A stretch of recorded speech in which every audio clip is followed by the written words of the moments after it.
दोस्तों, अगर आपको कहानी पसंद लग रही है तो प्लीज़, आप लोग अभी तक चैनल सब्सक्राइब नहीं किए हैं तो प्लीज़ कर दीजिए, लाइक कीजिए और कमेंट करते रहिए। चलिए अब आगे का पार्ट स्टार्ट करते हैं। प्रिंसेस, आप तो ब्रेव गर्ल हो ना यार, फिर कैसे अंधेरे से डर गए? चलो रोना बंद करो। पहले चाचू अपनी प्रिंसेस को लेकर वॉशरूम चलते हैं। आप फ्रेश हो जाओ, फिर चाचू आपको यम्मी सा दूध पिलाते हैं। भूख लगी है ना? कुसर राज के सीने से लिपट सिसकते हुए कहती है, चाचू बहुत जोर की दूध की भूख लगी है। चाची को उठा दीजिए ना, हमें दूध पीना है। राज उसे अपनी गोद में लेकर, प्रिंसेस चाची अभी अभी सोई है, बच्चे हम उन्हें डिस्टर्ब नहीं करते। आप मेरे साथ नीचे चलो, आज हैंडसम आपके लिए चॉकलेट वाला यम्मी मिल्क बनाते हैं, ठीक है? राज के कहने से कुसा एक नज़र शीतल की तरफ देखती है और राज की गर्दन में बाहें लपेट कर कहती है, ठीक है चाचू। राज गुस्सा को लेकर बेड से नीचे उतरता है कि शीतल बेचैन हो उसका हाथ थाम लेती है। रात तिरछी नज़र से उसे देख अपना हाथ उससे छुड़ा गुस्सा को लेकर नीचे चला जाता है। राज के रूम से जाते ही शीतल की आंखों में नमी आ गई। वह बेचैन होकर कहती है, राज आप सच में सबसे हटकर हैं। हमें पूरा यकीन है आप अपनी सिंड्रेला के सबसे बेस्ट फ्रेंड बनेंगे। शेखर पापा और पापा जी की तरह आप भी अपने बच्चों के बेहतरीन रोल मॉडल बनेंगे। लव यू हैंडसम, जल्दी आइए। वहीं नीचे गुस्सा को दूध बनाकर पिलाने में राज को लगभग आधा घंटा लग गया। जब तक वह उसे लेकर रूम में आया, उसकी ब्यूटीफुल की सांसों का शोर कमरे में गूंजने लगा। शीतल गहरी नींद में खुद को समेटे सो रही थी। राज गुस्सा को अपने ऊपर लिटा उसके बालों में अंगुलियां चलाते हुए कह एक हाथ से उसके छोटे छोटे पैरों में मालिश करने लगा। राज का ममता भरा स्पर्श पाकर कुसा अपने हैंडसम से चिपक कर सो गई। कुसा के सोते ही राज उसे अच्छे से बेड पर लेटा उसे ब्लैंकेट से कवर कर शीतल के फेस पर रखा पिलो हटाकर और उसे अपनी तरफ घुमाकर शीतल को अपनी बाहों में लेकर खुद भी उसकी गर्दन पर चेहरा टिका आंखें बंद कर लेता है। पूरे दिन की भाग दौड़ के बाद अब उसे अपनी सोना की बाहों में सुकून के पल मिले थे। कुछ देर में ही राज को भी नींद लग गई। दूसरे दिन अपने रूटीन के सारे कामों से फ्री होकर राज शीतल को जल्दी आने का बोल टाइम से थाने पहुंच गया, जहां रस्तोगी पांडे अहमद के साथ उसका ही वेट कर रहे थे।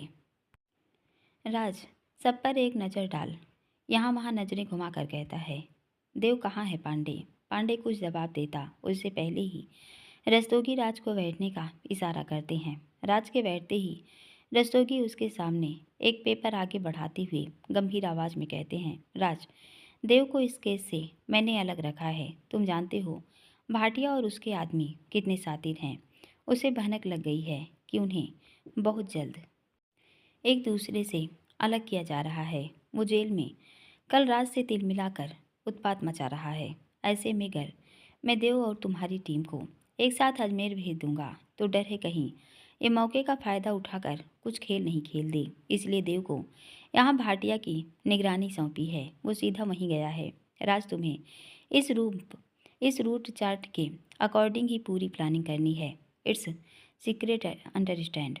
आराम से अपनी टीम को लेकर प्लान करो। नेक्स्ट वीक मंडे को सैंकी भाटिया की वाइफ और अनीता को यहाँ से शिफ्ट करना है। अभी 4 दिन है, फिर भी कहूँगा अपनी निगाहें चौकस रखना। देव से हर पल की रिपोर्ट लेते रहना।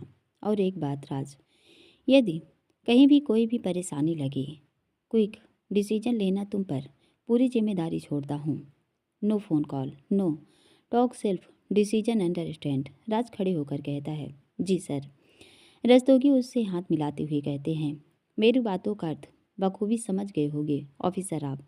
टेक केयर, निकलता हूँ। इतना कहकर रस्तोगी काम्बले के साथ निकल जाते हैं। उनके जाते ही राज उस पेपर को ओपन कर टेबल पर रखता है। रूट मैप देख उसके चेहरे पर मुस्कान खिल गई। वो पांडे अहमद की तरफ देख हल्के से मुस्कुराकर अपना हाथ आगे करता है कि दोनों राज के हाथ पर अपना हाथ रख एक सुर में कहते हैं, सर डोंट वेरी, इस बार से रावण की लंका जला कर रहेंगे। बहुत आतंक मचा लिया इसने और इसके साथियों ने। पहले इसका राइट हैंड काटेंगे जिससे इसकी पूरी लंका बौखला कर खुद ही हमारे सामने घुटने टेक देगी। उन दोनों की बात सुन राज हल्के से मुस्कुरा उठा। वो थोड़ी देर उन दोनों से सलाह मशवरा कर देव से मिलने चला गया। मित्तल हॉस्पिटल। डॉक्टर आशीष बत्रा अपने 2 पीजी स्टूडेंट व सौर के साथ मित्तल हॉस्पिटल में सुरेखा जी की रिपोर्ट पर डिस्कस कर रहे थे। पास में ही राजेंद्र जी भी खड़े थे, जो ध्यान से उनकी बातें सुन रहे थे। कुछ देर में ही डॉक्टर अक्षत देशांत के साथ हॉस्पिटल का राउंड लगाकर वहां आते हैं। रूम में आते ही अक्षत व सुरेखा की नज़रें आपस में टकरा गई। सुरेखा एक नज़र अक्षत की ओर देख तुरंत अपना मुंह फेर लेती हैं। राजेंद्र जी बड़ी पैनी दृष्टि से अपनी बीवी के हाव भाव देख रहे थे। सुरेखा के आंखें बंद करते ही वो बड़ी शालीनता से अक्षत से आकर मिलते हैं। डॉक्टर बत्रा अक्षत को देख उनके पास आते हैं। दोनों एक दूसरे का अभिवादन करते हैं। अक्षत जी एक उड़ती नज़र सुरेखा पर डाल डॉक्टर बत्रा से शांत स्वर में कहते हैं, डॉक्टर क्या प्रोग्रेस है? डॉक्टर बत्रा राजेंद्र जी को देख हल्की मुस्कान से कहते हैं, मिस्टर गोयल एक गुड न्यूज़ है। मिसेज गोयल की जो मॉर्निंग MRI रिपोर्ट आई है, जो पिछली बार से काफ़ी बेहतर है। आप चाहे तो हम उन्हें आज ही डिस्चार्ज कर सकते हैं, बशर्ते जैसे इन्होंने हमें यहाँ कॉम्परेट किया है। घर पर भी गरियों ही इन्होंने अपना ध्यान रखा तो बहुत जल्द मिसेज गोयल वाकर के सहारे घर में थोड़ा थोड़ा चल पाएंगी। बट उससे पहले साफ बताना चाहता हूँ कि घर जाकर चलने फिरने उठने की जल्दबाजी बिल्कुल न करें। कम से कम 1 वीक और प्रॉपर बेड रेस्ट करना होगा। उसके बाद ही इन्हें बेड से उठना है। आप देख लीजिए, जैसा आप बोलेंगे, हमें कोई प्रॉब्लम नहीं। राजेंद्र जी डॉक्टर की बात सुन जैसे ही कुछ बोलने को हुए, सुरेखा छत पर नज़र डाल गहरे स्वर में कहती हैं, डॉक्टर मेहरबानी होगी जो आप मुझे अभी डिस्चार्ज कर दें। दम घुटता है मेरा हॉस्पिटल के वातावरण में। 1 सप्ताह मैंने कैसे निकाला है, मुझसे बेहतर कोई नहीं जानता। आपको शिकायत का मौका नहीं मिलेगा। ये मैं यहाँ के जैसे अपना ध्यान रखूँगी। फिर घर पर मेरी बेटी है, हर काम के लिए सर्वेंट हैं, तो कोई परेशानी नहीं होगी मुझे। बस कैस कैस से जल्द मुक्ति चाहिए मुझे। इतना बोल अक्षत की तरफ देख अपने हाथ जोड़ देती हैं। सुरेखा की बातों का तंज जहाँ अक्षत जी बाखूबी समझ रहे थे, वहीं अपनी पत्नी का सबके सामने इतना रूखा लहजा देख राजेंद्र जी की आंखें भी गुस्से से भर उठी। दूसरी ओर देशांत तो गुस्से से सुरेखा को घूर अपने मन में कहता है, रस्सी जल गई पर बल नहीं गए। इस मोटी आंटी के जैसी माँ वैसी बेटी नक चढ़ी, घमंडी और चालबाज। बड़ा ध्यान रखेगी इनकी बेटी इनका। जिस लड़की के दिमाग में पूरा दिन फितूर घूमता है, वो क्या खाक ध्यान रखेगी इनका। डैड को भी ना स्ट्राइक वाले दिन ही डिस्चार्ज देना था इन्हें, जब कोई डॉक्टर देखता नहीं, न तो पता पड़ता दर्द कैसे सहन किया जाता है। यहाँ कायदे का इलाज मिल गया तो तेवर दिखा रही हैं। उफ। अच्छा जी सुरेखा की कही बातों का तंज बखूबी समझ गए थे। फिर भी वो राजेंद्र जी के तरफ देख नॉर्मल होके, मिस्टर गोयल आपकी क्या राय है? राजेंद्र जी सुरेखा की बातों को संभालते हुए हल्की मुस्कान लेकर कहते हैं, डॉक्टर साहब होम मिनिस्टर का फरमान कैसे टाल सकता हूँ। इतने दिन हॉस्पिटल में सरू रोक ली, यही मेरे और मेरी फैमिली के लिए बहुत बड़ी बात है। हॉस्पिटल के वातावरण में सच में इन्हें एंजाइटी होती है। यदि रिपोर्ट में इम्प्रूवमेंट है तो आप आराम से डिस्चार्ज कर दीजिए, हम घर पर सरू का ध्यान रख लेंगे। अच्छा शांत स्वर में कहते हैं, ओके मिस्टर गोयल, जैसा आप चाहें। डॉक्टर बत्रा आप इनकी रिपोर्ट प्रिस्क्रिप्शन पूरी फाइल मुझे दे दीजिए, मैं साइन करके आपको अभी देता हूँ। बाकी डिस्चार्ज की फॉर्मेलिटी डॉक्टर देशांत देख लेंगे। मुझे अर्जेंट काम है, अजमेर से बाहर निकलना है। डॉक्टर बत्रा फाइन डॉक्टर, मैं अभी पेपर रेडी करके फाइल आपके कैबिन में पहुंचाता हूँ। सौर को देख, डॉक्टर सौर आओ मेरे साथ। इतना बोल वो खुद अपनी टीम को लेकर निकल गए। उनके जाते ही अक्षत भी देशांत को चलने का इशारा कर आगे बढ़ते। उससे पहले ही राजेंद्र जी नम स्वर में कहते हैं, डॉक्टर साहब 1 मिनट। अक्षत पीछे मुड़ हल्की मुस्कान लेके कहते हैं, जी मिस्टर गोयल कहिए। राजेंद्र जी उनके पास आकर अपने हाथ जोड़ विनम्र लहजे में कहते हैं, थैंक यू शब्द बहुत छोटा है। डॉक्टर साहब आपने 1 बार नहीं 2 बार मेरी ज़िंदगी बचाई है। डॉक्टर अंकिता की वजह से आज मेरे आंगन में एक नन्ही कली महक रही है। मेरी बहू की कोख सूनी नहीं रही। दूसरा, सरू के लिए आपने और आपके हॉस्पिटल के हर स्टाफ ने जो कोऑपरेट किया है उसका एहसान मैं शायद नहीं चुका पाऊंगा। बहुत बहुत धन्यवाद। अच्छा जी। राजेंद्र जी की बात पूरी होने से पहले ही उनका हाथ पकड़ गंभीर आवाज़ में कहते हैं, अरे अरे मिस्टर गोयल, ये क्या कर रहे हैं आप? शर्मिंदा मत कीजिए। ऐसा बोलकर कोई नया काम नहीं किया हमने, ये हमारा पेशा है। अपने डॉक्टर होने का फर्ज पूरा किया है। जिस उद्देश्य को लेकर इस हॉस्पिटल की नींव रखी है, बस यही प्रयास करता हूँ कि जितना हो सके मेरे हॉस्पिटल से कोई मरीज दुखी होकर नहीं लौटे।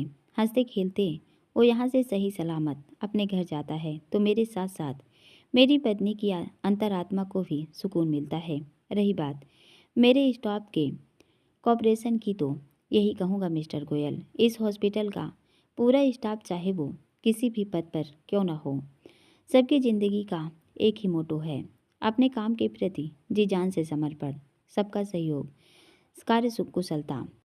व्यवहार की बदौलत ही आज मात्र 2 साल में मित्तर हॉस्पिटल का अजमेर में एक अलग ही मुकाम बन गया है।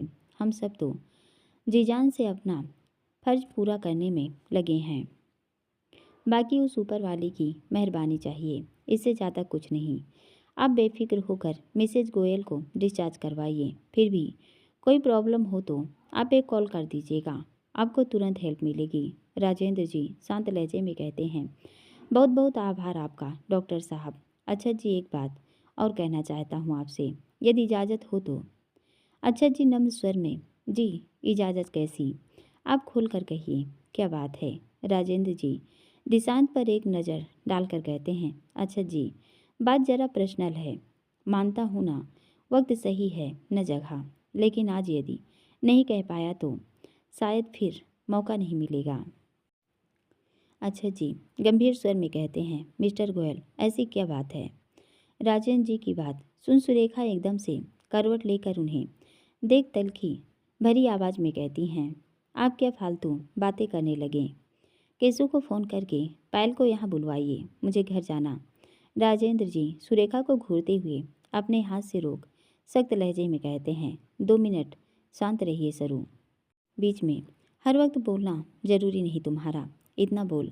अक्षत की ओर पलट गंभीर आवाज़ में कहते हैं, अच्छा जी हालांकि मैंने देर कर दी, फिर भी एक विनती है, माना बिटिया की सगाई हो गई, नहीं कहना चाहिए मुझे, लेकिन एक बाप हूँ, लाख कोशिश के बाद भी अपने जज्बातों को रोक नहीं पा रहा। आप पुनः एक बार करण अंकिता के रिश्ते। राजेंद्र जी की बात सुन जहाँ सुरेखा की त्योरियाँ चढ़ गई, वही दिशांत और अक्षत हैरानी से एक दूसरे को देखने लगे। अक्षत जी सुरेखा के चेहरे का बदला रंग देख बड़े ही शरीन लहजे में कहते हैं, गोयल साहब शादी गुड्डे गुड़िया का खेल नहीं की, आज जोड़ो कल तोड़ दो, मेरी बेटी की सगाई हो चुकी है। मैंने बहुत सोच समझकर अपनी बेटी के भविष्य को देखते हुए ये निर्णय लिया है। दिशांत आपके सामने है, इसे आप मेरा बेटा समझिए या दामाद। मैं एक सवाल आपसे पूछता हूँ, यदि आपको अपनी बिटिया के लिए ऐसा वर मिलता तो आप क्या फैसला होता आपका? ये बताइए, क्या कमी है मेरी बेटी? राजेंद्र जी अक्षत की बात सुन अधीरता से कहते हैं, मित्तल साहब आप गलत समझ रहे हैं, मेरे कहने का ये मतलब बिल्कुल नहीं। मैं डॉक्टर दिशांत पर कोई सवाल नहीं उठा रहा, इससे इनसे बेहतर वर एक बेटी के पिता को नहीं मिल सकता। मैं सिर्फ अंकिता और करण की खुशियों। अच्छा जी सफात लहजे में कहते हैं, मिस्टर गोयल मेरी बेटी की खुशी दिशांत से जुड़ चुकी है, शायद करण अंकिता का मिलना उनके नसीब में ही नहीं था। वैसे भी मैं आज दिनों के साथ बच्चों की शादी की डेट निकलवाने पंडित जी के पास जा रहा हूँ। जो भी पहला मुहूर्त निकलेगा मैं अंकिता दिशांत की शादी उसी में करूँगा, और अगर मुहूर्त में कोई रुकावट आई तो बसंत पंचमी पर इनके फेरे पड़ जाएंगे। सुरेखा को तिरछी नज़र देख गहरे स्वर में, वैसे भी मिस्टर गोयल करण लाखों में एक है, और अब तो एक प्रशासनिक अधिकारी बन गया है, उसके लिए समाज में कहाँ लड़कियों की कमी है। निश्चिंत रहिए आप सुरेखा जी, अपने बेटे के लिए अपनी पसंद का ऊंचा खानदान और बहू अवश्य ढूंढ ही लेंगी। चलता हूँ, दिन वेट कर रहा होगा मेरा।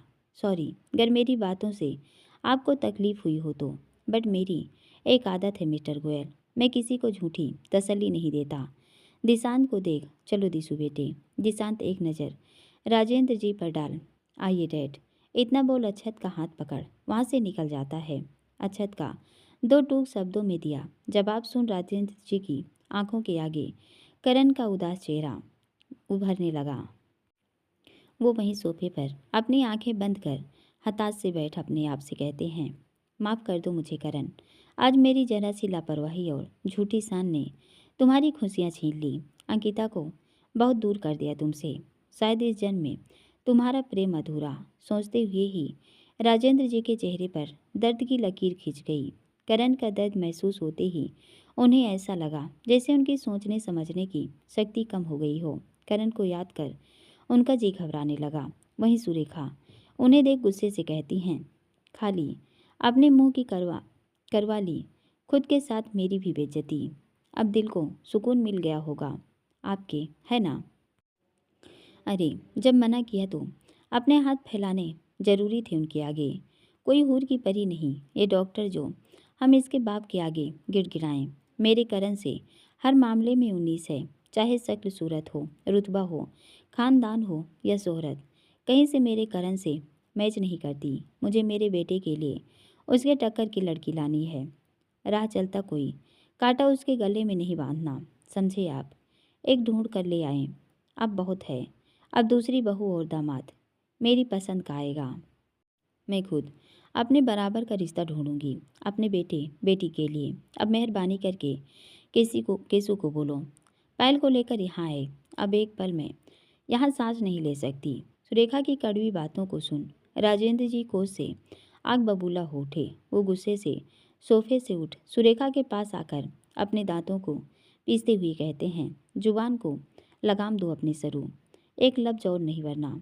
वो आगे कुछ कहते उससे पहले ही नर्सिंग स्टाफ अंदर आकर, एक्सक्यूज मी सर, राजेंद्र जी एकदम से अपने को नॉर्मल कर शांत लहजे में कहते हैं, जी मैम।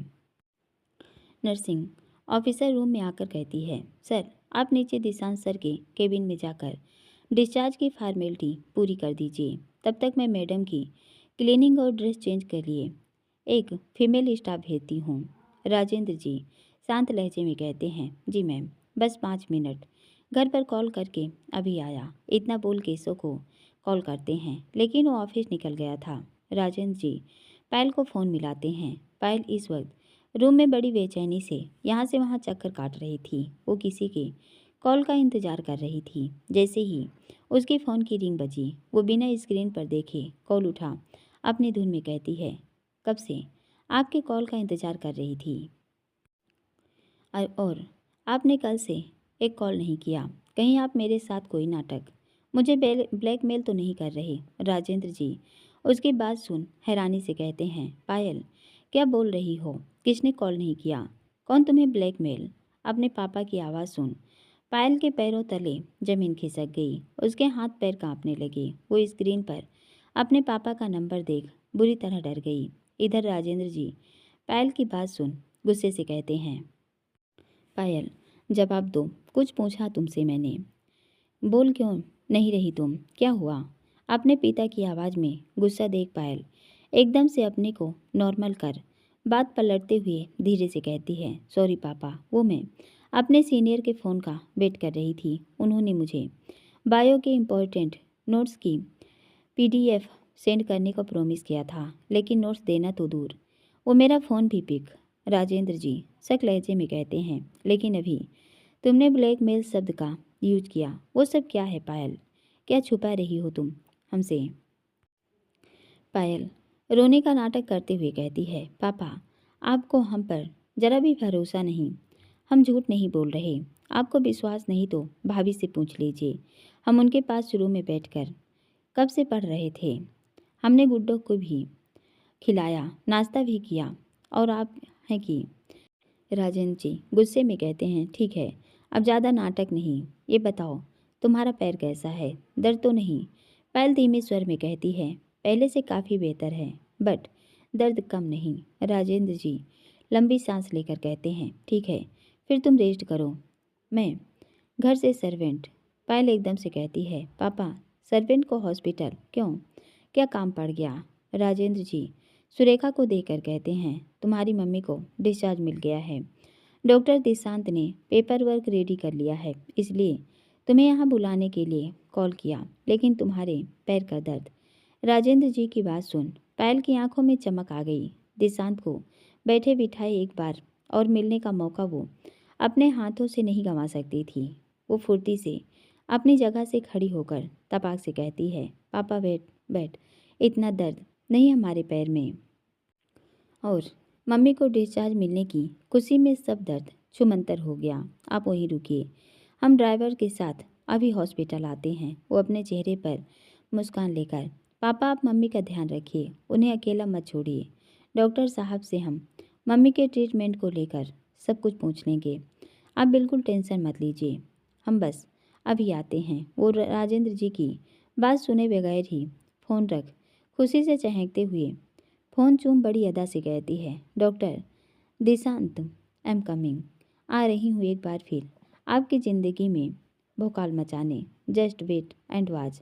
इतना बोल वो एक बार फिर उस शख्स का नंबर लगाती है।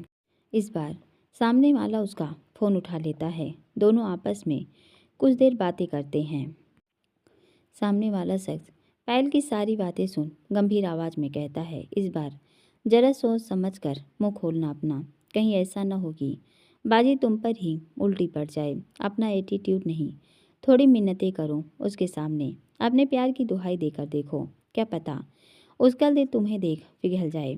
अपनी बातों से उसके दिल में हलचल पैदा करो, यकीन दिलाओ उसे अपनी मोहब्बत का। ये फिर भी वो नहीं मानता तो इस बार कोई पक्का इंतजाम करेंगे। सावधान रहना थोड़ा, जो बोला है उस पर फोकस करो।